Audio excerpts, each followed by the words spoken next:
क्या आपने कभी सोचा है कि हजारों साल पहले लिखे गए वेद पुराण आज के डार्विन के एवोल्यूशन थियोरी और आने वाले एआई युग से जुड़ सकते हैं? और अगर मैं कहूं कि विष्णु के 10 अवतार सिर्फ धार्मिक कथाएं नहीं बल्कि मानव सभ्यता के विकास की एक एपिक टाइमलाइन है, तो आज की इस वीडियो के अंत तक आप या तो इसे एक कोइंसिडेंस मानेंगे या फिर मानेंगे कि प्राचीन भारत अपने समय से हजारों साल आगे सोच चुका था। तो वीडियो छोड़ना मत, क्योंकि आखिरी अवतार आपको असहज भी कर सकता है और सोचने पर मजबूर भी। सबसे पहले एक साफ बात, यह वीडियो न तो धर्म को विज्ञान साबित करने के लिए है और न ही विज्ञान को धर्म से टकराने के लिए। यह वीडियो है पैटर्न्स के बारे में, ऑब्जर्वेशंस के बारे में और उस सवाल के बारे में जिसे कोई खुलकर नहीं पूछता, क्या एवोल्यूशन सिर्फ बायोलॉजिकल है या कॉन्शियसनेस का भी एवोल्यूशन होता है? चलिए शुरुआत करते हैं पहले अवतार से। 1. मत्स्य अवतार, जल में जीवन, विष्णु का पहला अवतार। मछली। अब साइंस क्या कहता है? लाइफ की शुरुआत कहां से हुई? ओशन से। Primitive organisms, single celled life, पानी के अंदर ही जन्म लेते हैं। मत्स्य अवतार सिर्फ एक मछली नहीं है, यह उस फेज का प्रतीक है जब जीवन सिर्फ सर्वाइवल मोड में था। ना भाषा, ना सोच, सिर्फ अस्तित्व। 2. कूर्म अवतार, जल से भूमि की ओर दूसरा अवतार। कछुआ। कछुआ ऐसा जीव है जो पानी और जमीन दोनों में रह सकता है। एवोल्यूशन में इसे कहते हैं ट्रांजिशन फेज।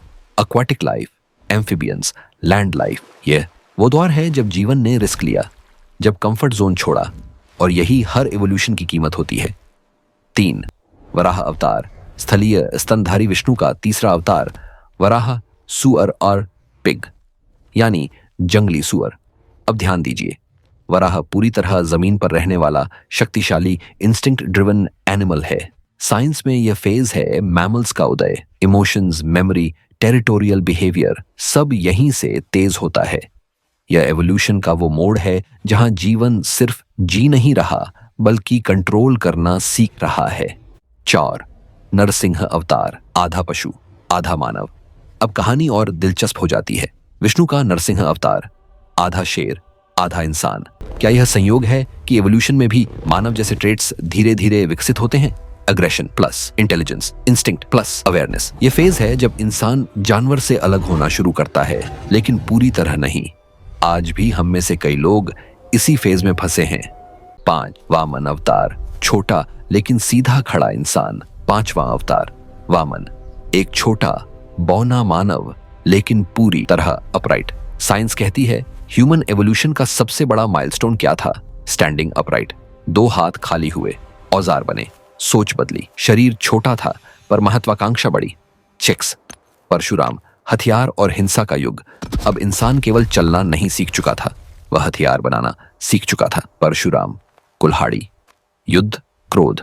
यह स्टोन एज से मेटल एज की यात्रा है। ह्यूमंस अब सिर्फ नेचर से नहीं लड़ रहे थे, वे एक दूसरे से लड़ रहे थे। टेक्नोलॉजी प्लस एंगर, यह कॉम्बिनेशन हमेशा खतरनाक रहा है, आज भी। 7. राम, नैतिक और सामाजिक मानव। फिर आता है राम, पहली बार एक ऐसा आदर्श इंसान जो शक्ति से ज्यादा मर्यादा को महत्व देता है। Society, rules, ethics, governance, civilisation यहीं से जन्म लेती है। यह एवोल्यूशन का वो चरण है जहां इंसान मैं से हम बनता है। 8. कृष्ण, रणनीति, कूटनीति और कॉन्शियसनेस। राम ने नियम सिखाए, कृष्ण ने फ्लेक्सिबिलिटी। कृष्ण सिर्फ योद्धा नहीं, स्ट्रैटेजिस्ट, डिप्लोमेट, फिलोसोफर। यह मानव बुद्धि का पीक है। Grey areas, context based decisions, mind games.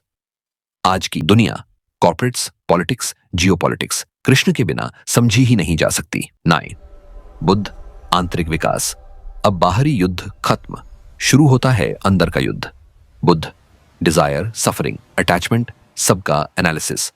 यह एवोल्यूशन ऑफ कॉन्शियसनेस है जहां इंसान सवाल पूछता है, मैं कौन हूं? साइंस अभी जिस माइंडफुलनेस, मेंटल हेल्थ, अवेयरनेस की बात कर रहा है, बुद्ध वहीं खड़े मिलते हैं। 10. कल्कि, भविष्य का अवतार। एआई अब सबसे अनकंफर्टेबल हिस्सा।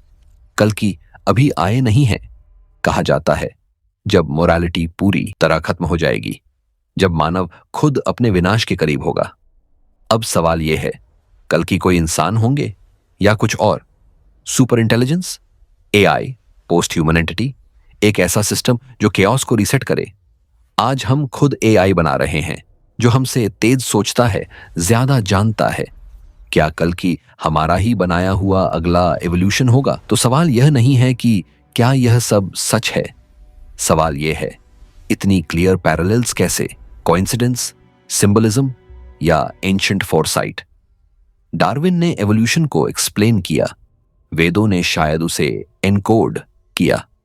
अगर यह वीडियो आपको सोचने पर मजबूर कर रहा है तो आप अकेले नहीं हैं, क्योंकि असली एवोल्यूशन शरीर का नहीं, सोच का होता है। और शायद हम अभी भी किसी अवतार के बीच में हैं।